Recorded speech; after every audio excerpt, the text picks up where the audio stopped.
अगला टॉपिक है हमारा रेखा की ढाल। रेखा की ढाल, ठीक है। कई बार इसको प्रवणता के रूप में लिखा जाता है। कहीं पर आपको अगर ढाल दिख जाए, प्रवणता दिख जाए, दोनों का मतलब सेम है। स्लोप भी लिखा जाता है, ठीक है। तो कई कबार मैं ढाल बोल दूंगा, कई कबार मैं प्रवणता बोल दूंगा, कई बार कबार मैं स्लोप बोल दूंगा। तीनों का मतलब सेम है, तो कंफ्यूज मत होइएगा इससे, ठीक है जी। अब ढाल का मतलब क्या है उसको समझ लीजिए। ढाल का मतलब होता है, पहले मैं लिखवा देता हूँ उसके बाद समझाता हूँ। ढाल का मतलब होता है वाई अक्ष में परिवर्तन, वाई अक्ष में परिवर्तन बटे में एक्स अक्ष में परिवर्तन, ठीक है। कोई रेखा है, उस रेखा का वाई अक्ष में जितना परिवर्तन हो रहा है और एक्स अक्ष में जितना परिवर्तन हो रहा है, उसका जो अनुपात होता है उसको हम बोलते हैं ढाल, ठीक है। इसको हम इस तरीके से भी लिख देते हैं। छोटा सा ट्रायंगल बनाते हैं, छोटा सा ट्रायंगल बनाते हैं। छोटे से ट्रायंगल का मतलब क्या होता है कि वाई अक्ष में परिवर्तन। वाई यहाँ पे लिखा है, ये जो छोटा सा ट्रायंगल बनाया है ना, इसका मतलब ये है। एक्स यहाँ पे लिखा है, जो छोटा सा ट्रायंगल बनाया है, इसका मतलब ये है, ठीक है। अगर आपने फिजिक्स पढ़ी है तो आपने इस निशान को देखा होगा। डेल बोलते हैं इसको, del Y upon del X, ठीक है। Small change in Y upon small change in X, इस तरीके से भी बोला जाता है, ठीक है ना। तो ढाल बेसिकली क्या है? ढाल एक अनुपात है। किस चीज़ का अनुपात है? उस रेखा के वाई अक्ष में जितना परिवर्तन हो रहा है और उस रेखा के एक्स अक्ष में जितना परिवर्तन हो रहा है, उसका अनुपात है। इसका मतलब समझाइए सर, ऐसे तो समझ नहीं आएगा, समझा देते हैं क्या दिक्कत है। मान लीजिए कि ये रेखा है, मुझे इस रेखा की ढाल पता करनी है, तो मैं क्या करूँगा, मैं वाई अक्ष में परिवर्तन देखूंगा और उसको एक्स अक्ष के परिवर्तन से भाग कर दूंगा। मतलब कोई भी पॉइंट पकड़ लीजिए, एक्स अक्ष पे कोई भी पॉइंट पकड़ लीजिए, आपकी मर्जी है। मान लीजिए कि यही पॉइंट पकड़ लेते हैं, ये ज़्यादा आसान रहेगा ना। ये पॉइंट पकड़ लिया, इस पॉइंट से मैं काम करता हूँ, मैं 1 इकाई दूर चाहता हूँ, 1 सेंटीमीटर कह लो। मैंने 1 सेंटीमीटर दूर गया, फिर मैंने देखा कि भाई यहाँ पर कितना चेंज हो रहा है, यहाँ पर कितना चेंज हो रहा है। तो जब मैं 1 इकाई दूर गया तो मैंने पाया कि भाई यहाँ पर जो है ये 1 इकाई बढ़ गया। समझ लो, इस पॉइंट पर, इस पॉइंट पर एक्स अक्ष पे भी कोई चेंज नहीं था, वाई अक्ष पे भी कोई चेंज नहीं था, दोनों 0 0 थे। मैंने एक्स अक्ष में 1 इकाई का चेंज किया, तो वाई अक्ष में भी कितना इकाई का चेंज हुआ? 1 इकाई का चेंज हुआ। तो इसका जो अनुपात है 1/1, 1/1 जो अनुपात आया उसको अपन ढाल बोलते हैं। तो हम कहेंगे कि भाई इस रेखा की जो ढाल है वो 1 है, या फिर 1/1 कह लो, आपकी मर्जी है। इस रेखा की ढाल कितनी है? 1/1। कहीं पर अगर आपको लिखा मिल जाए कि भाई इस रेखा की ढाल 1/1 है, इसका मतलब क्या हो गया कि भाई ये रेखा कुछ इस तरीके की है कि अगर मैं एक्स अक्ष पे 1 आगे चलूंगा ना, एक्स अक्ष पे 1 इकाई आगे चलूंगा, तो वाई अक्ष पे भी 1 इकाई का ही फर्क पड़ेगा। इसका मतलब ये हो गया, ठीक है। मान लीजिए कि सर अगर आप 1 इकाई चलते और यहाँ पे वाई अक्ष पे 2 इकाई का फर्क पड़ता, तब रेखा कुछ कैसे मिलती आपको?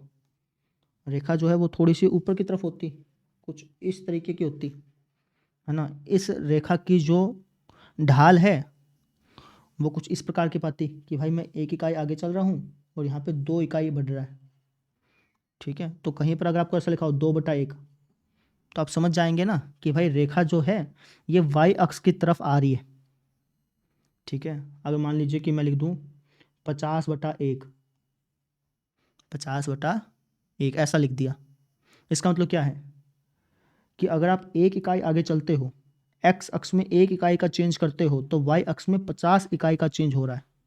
मतलब बेसिकली जो रेखा है वो बेसिकली कैसे बन रही पाएगी? वो कुछ ऐसे बन रही पाएगी भाई, है ना, या फिर और भी सीधी तरफ बनती पाएगी। आई बात सुन में? तो ये है आपकी ढाल। ढाल बेसिकली क्या है? ढाल होता है हमारा कि भाई वाई अक्ष में कितना चेंज हुआ बटे में एक्स अक्ष में कितना चेंज हुआ, उसका जो अनुपात है उसको अपन ढाल बोलते हैं, ठीक है। अब कह देंगे सर यहाँ पे तो ट्रायंगल टाइप बन रहा है, ये हमारा लंब है, ये हमारा आधार है, तो ये एक प्रकार से लंब बटा आधार बनता हुआ नजर आ रहा है। बिल्कुल सही बात, कोनो दिक्कत नहीं। तो आप बेसिकली वाई अक्ष में परिवर्तन बटे में एक्स अक्ष में परिवर्तन देख रहे हैं, del Y upon del X देख रहे हैं, है ना? हाँ, यही देख रहा हूँ, है ना? तो जो वाई अक्ष में परिवर्तन है और जो एक्स अक्ष में परिवर्तन है, ये तो बेसिकली लंब बटा आधार के बराबर है। भाई आप यही तो देख रहे हैं, इसका इसमें जितना चेंज आया बटे में इसमें जितना चेंज आया, है ना? तो ये तो बेसिकली एक प्रकार से लंब बटा आधार का ही काम कर रहा है। बिल्कुल सही बात, कोनो दिक्कत नहीं, है ना? और लंब बटा आधार क्या होता है? टेंजेंट होता है। यानी मैं कह सकता हूँ कि जो ढाल होती है वो बराबर होती है टेंजेंट थीटा के, ठीक है? या फिर मैं ऐसे कह सकता हूँ कि जब हमने झुकाव निकाला था, उस झुकाव में जो कोण था, उस झुकाव में जो कोण था, अगर मैं उसके साथ टेंजेंट चिपकाता हूँ तो ढाल बन जाएगी। बिल्कुल सही बात, ये भी बात बिल्कुल ठीक है। समझ में आई मेरी बात? ठीक है। जैसे मान लीजिए कि मैंने कहा कि भाई कोई रेखा है, उसकी ढाल है लेट से 1/2, इसका मतलब बताओगे? आप कहोगे सर इसका मतलब ये है कि वो रेखा जो है वो एक्स अक्ष की तरफ झुकी हुई है ना? कि भाई अगर आप एक्स अक्ष पे 2 इकाई आगे चलते हो तो वाई अक्ष पे 1 इकाई का फर्क पड़ता है, ठीक है?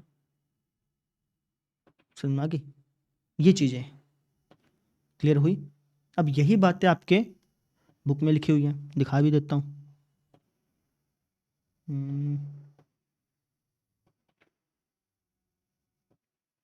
ये चीज़ मैंने बता दी ना आपको।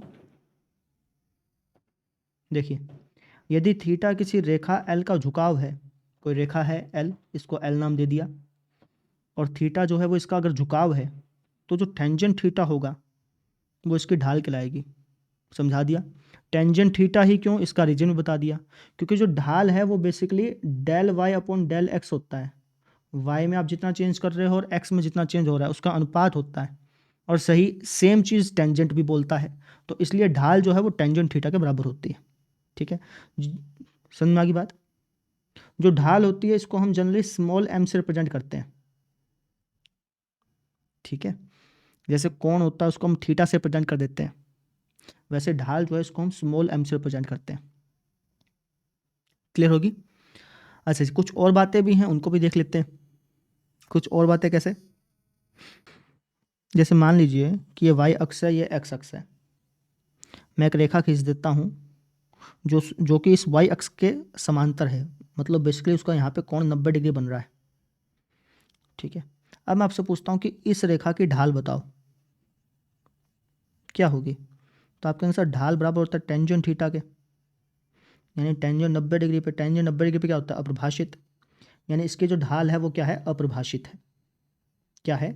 अपरिभाषित, ठीक है? आप इसको दूसरे तरीके से भी समझ सकते हैं। कैसे? ढाल जो है वो बेसिकली क्या होता है? वो होता है change in Y upon change in x. भाई आपने अगर एक्स अक्ष में थोड़ा सा चेंज किया तो वाई अक्ष में कितना चेंज हो रहा है, उसका अनुपात, ठीक है?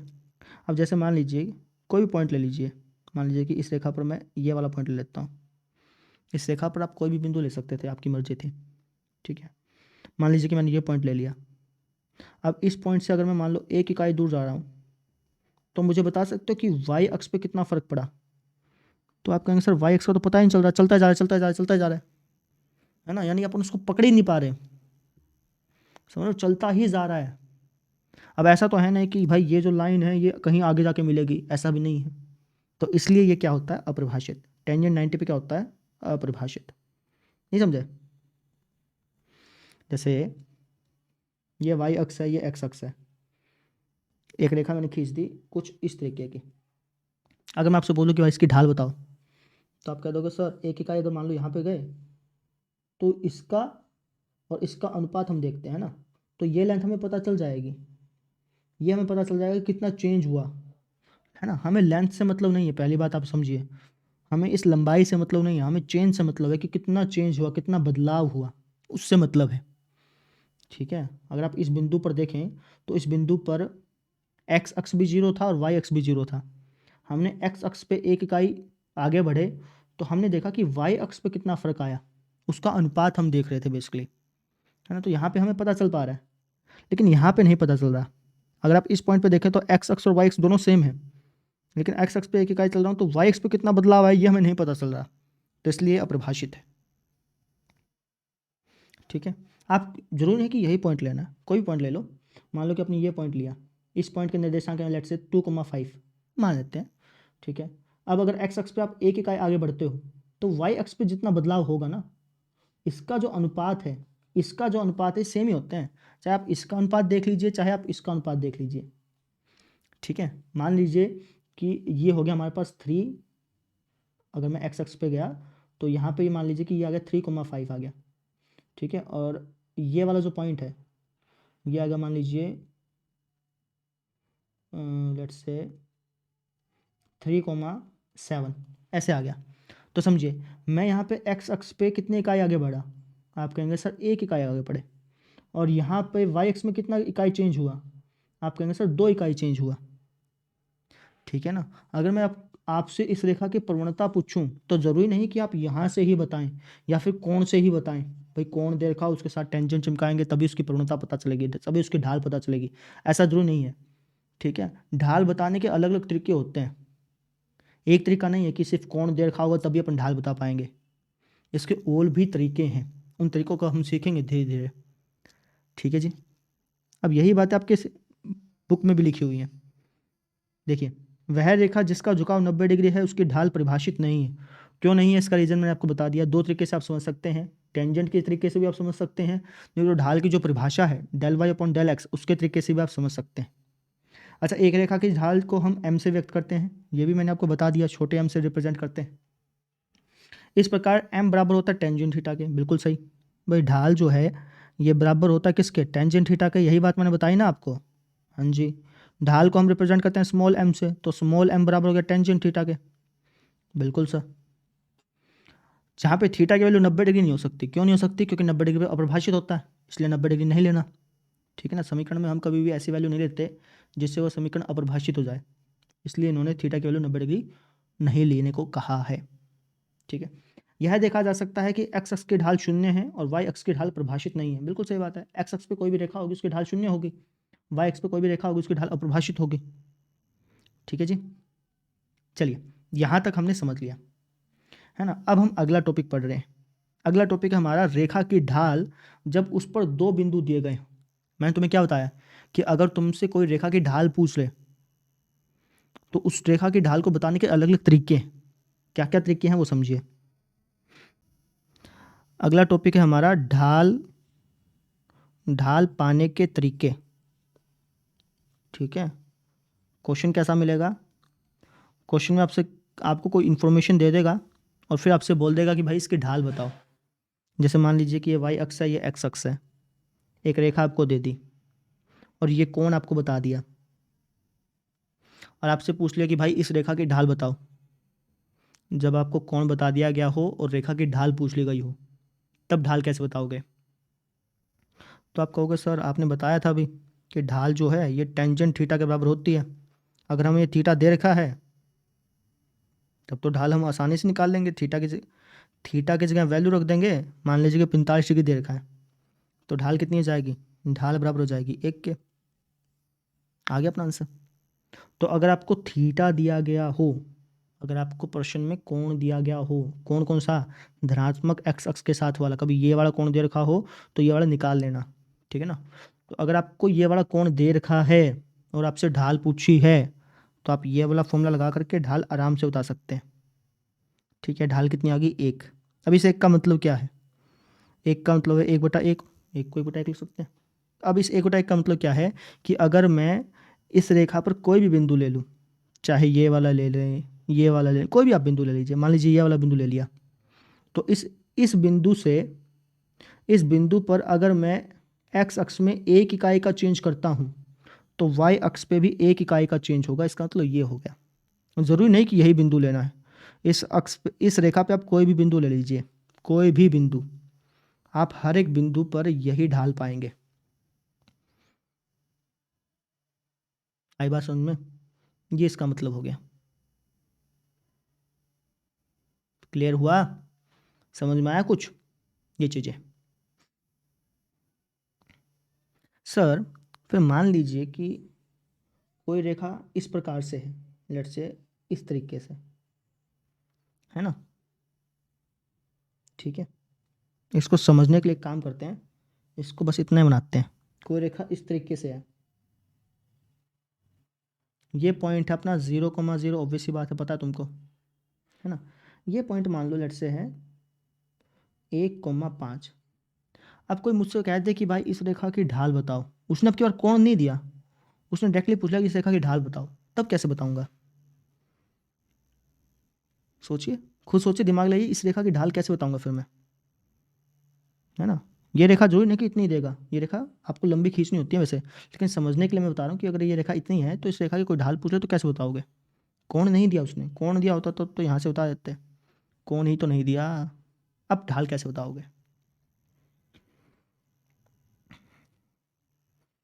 तो आपको अगर सर आपने कहा था कि ढाल जो है, ढाल जो है उसको हम बेसिकली दो तरीके से परिभाषित कर सकते हैं। एक तो ये तरीका है, एक ये भी तरीका है, del Y upon del x, कि भाई वाई अक्ष पे कितना परिवर्तन हुआ, एक्स अक्ष पे कितना परिवर्तन हुआ, उसका भाग, है ना। तो अगर मैं इस रेखा की ढाल बताना चाह रहा हूँ तो बेसिकली मैं ये चाहना चाह रहा हूँ कि अगर मैं एक्स अक्ष में चेंज करूँ तो उसके कंपैरिजन में वाई अक्ष में कितना चेंज हुआ, ये जानना चाह रहा हूँ, है ना। पता कर लेते हैं कैसे, हमें दो बिंदु तो दे रखे हैं ना। अब देखिए, समझिए मेरी बात को, यहाँ पे था 0,0 और यहाँ पे 1,5। तो हमने यहाँ पे क्या नोटिस किया कि अगर मैं इस एक्स अक्ष पे 1 इकाई चलता हूँ तो वाई अक्ष पे कितना चेंज आ रहा है, आप कहेंगे सर 5 इकाई आ रहा है, तो उसकी ढाल कितनी हो गई, 5/1। समझे, इसकी ढाल कितनी है, 5 है। कभी आपको लिखा मिल जाए इसकी ढाल 5 है, इसका मतलब क्या हुआ कि अगर आप एक्स अक्ष पे 1 इकाई चलोगे तो वाई अक्ष पे 5 इकाई बढ़ जाएगा। समझ में आ गई? यानी अगर हमें रेखा पर दो बिंदु भी दिए हुए हैं तब भी हम उसकी ढाल बता सकते हैं, हमें कोण की जरूरत भी नहीं है, अगर हमें कोण नहीं भी दे रखा ना तब भी हम ढाल बता सकते हैं। ठीक है, ढाल बताने के दो तरीके हैं, अगर कोण दे रखा है डायरेक्टली ढाल पता चल जाएगी, अगर कोण नहीं दे रखा, उस रेखा पर स्थित दो बिंदु दे रखे हैं तब भी आप ढाल बता सकते हो। कैसे? आप बस ये पता कर लो ना कि भाई एक्स अक्ष पे कितना चेंज हुआ और वाई अक्ष में कितना चेंज हुआ, उसका अनुपात लिख दो। आपके ऐसा समझ में तो आ गया ये, लेकिन इसको फॉर्मूले के अंदर चेंज कर लो ताकि दिमाग ना लगाना पड़े, डायरेक्टली फॉर्मूले से हो जाए, वो भी कर देते हैं। समझिए, हमने बेसिकली क्या किया,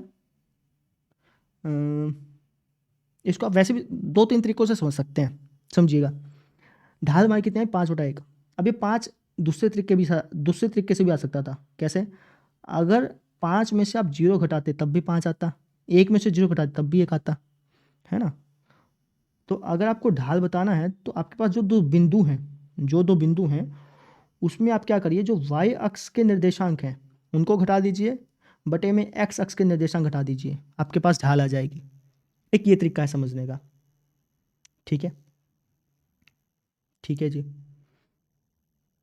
दूसरा आप इस तरीके से भी समझ सकते हैं। कैसे? देखिए, इसको मैं दूसरे तरीके से भी समझा देता हूँ, ये वाला तरीका भी समझ में आ गया होगा, आई होप सो। दूसरे तरीके से भी समझा जा सकता है भैया इसको, बता तो दो जी, कितनी बार बोल रहे हम, तो बता देते हैं यार, सुनिए सब्र रखिए थोड़ा सा। दूसरा तरीका भी सुन लीजिए, दूसरे तरीके से भी हम इसी रिजल्ट पे पहुंचेंगे। जैसे मान लीजिए कि आपको ये 2 पॉइंट दे रखे हैं, ये है x1 y1 और ये है हमारा x2 y2, है ना। हम ढाल निकालना चाह रहे हैं बेसिकली, है ना। तो एक तो आप ऐसे समझ सकते हैं कि भाई ढाल होता है del Y upon del x, y में जितना चेंज हुआ एक्स में जितना चेंज हुआ। तो वाई में कितना चेंज हुआ, आप कहेंगे सर यहाँ पे y1 था यहाँ पे y2 था, तो वाई में कितना चेंज हुआ, y2 माइनस y1 अपॉन में x2 माइनस x1, वापस से यहाँ पे आ गया। इस तरीके से भी समझ सकते हो, नहीं तो आप इसको ऐसे भी समझ सकते हो कि भाई हमें ढाल निकालनी है ना, तो उसके लिए हमें ये कोण की जरूरत पड़ेगी, थीटा की जरूरत पड़ेगी। अब इस थीटा को निकालना है, थीटा को कैसे निकालें, तो उसके लिए हमें काम करते हैं, इस बिंदु से एक्स अक्ष के समांतर एक रेखा खींच देते हैं, इस बिंदु से वाई अक्ष के समांतर एक रेखा खींच देते हैं। अब ये रेखा और ये रेखा समांतर है, इसका मतलब ये कोण और ये कोण बराबर होगा। ठीक बात है, हमें ये कोण चाहिए ना बेसिकली, इस कोण के साथ टेंजेंट चिपका कर टेंजेंट थीटा चाहिए हमें तो बेसिकली। तो ये कोण और ये कोण बराबर हो गया, तो अगर मैं ये कोण निकाल लूँ तो ये कोण निकल गया, दोनों बराबर है। तो हमारा मुख्य लक्ष्य इस कोण का पता करना है, या फिर आप कह लीजिए कि इस कोण के साथ टेंजेंट का पता करना है, टेंजेंट थीटा का पता करना है। कर लेंगे, कैसे पता करोगे, टेंजेंट थीटा क्या होता है, लंब बटा आधार, यही तो होता है। तो अगर मुझे ये लेंथ पता चल जाए बटे में ये लेंथ पता चल जाए तो टेंजेंट थीटा पता चल जाएगा। है ना, ढाल पता चल जाएगी। अब ये लेंथ कैसे पता करें, तो उसके लिए हमें ये बिंदु पता करना पड़ेगा। अब इस बिंदु का जो एक्स निर्देशांक होगा वो क्या होगा, बता सकते हो? इस बिंदु का एक्स निर्देशांक, सर वो इस बिंदु के एक्स निर्देशांक के बराबर होगा। जो इस बिंदु का एक्स निर्देशांक होगा सेम इस बिंदु का एक्स निर्देशांक होगा, ठीक है। जो इस बिंदु का वाई निर्देशांक होगा सेम इस बिंदु का वाई निर्देशांक होगा, ठीक है। अब दूरी सूत्र से कर लो या फिर वैसे समझ लो कि भाई ये डिस्टेंस तो y2 थी, ये y1 है, तो ये डिस्टेंस कितनी होगी, y2 माइनस y1, ठीक है। ये डिस्टेंस x2 थी, ये डिस्टेंस x1 है, तो ये डिस्टेंस कितनी हो गई, x2 माइनस x1। वैसे समझ सकते हो, चाहे तो दूरी सूत्र लगा के कर लो। हमें क्या चाहिए, हमें चाहिए टेंजेंट थीटा। टेंजेंट थीटा ही ढाल होती है ना। तो वो कैसे आएगी, लंब बटा आधार। लंब हमारे पास है, आधार हमारे पास है, तो यहाँ से क्या आ गया, y2 minus y1 upon x2 minus x1, ठीक है। कैसे भी समझ सकते हो, ठीक है ना। तो ये एक फॉर्मूला बन गया कि जब आपके पास दो बिंदु दिए गए हों और आपसे ढाल पूछी गई हो तो आप इस तरीके से बता सकते हैं। ये फॉर्मूला कहाँ से आया, उसके तरीके मैंने आपको बताए हैं। जो भी 3-4 मेथड बताए वो सारे के सारे इस फॉर्मूला को निकालने के तरीके बताए आपको। आगे बात समझ में, ये था। तो ढाल निकालने के दो तरीके हैं। थीटा दे रखा तो डायरेक्टली ढाल निकल जाएगी। थीटा नहीं दे रखा, आपको दो बिंदु दिए गए हैं रेखा पर, तब ढाल निकालना है तो आप इस तरीके से निकाल सकते हैं। क्लियर होगी बात, ठीक है। अब इससे संबंधित कुछ प्रश्न कर लेते हैं ताकि थोड़ा कॉन्फिडेंस आ जाए, है ना। चलिए,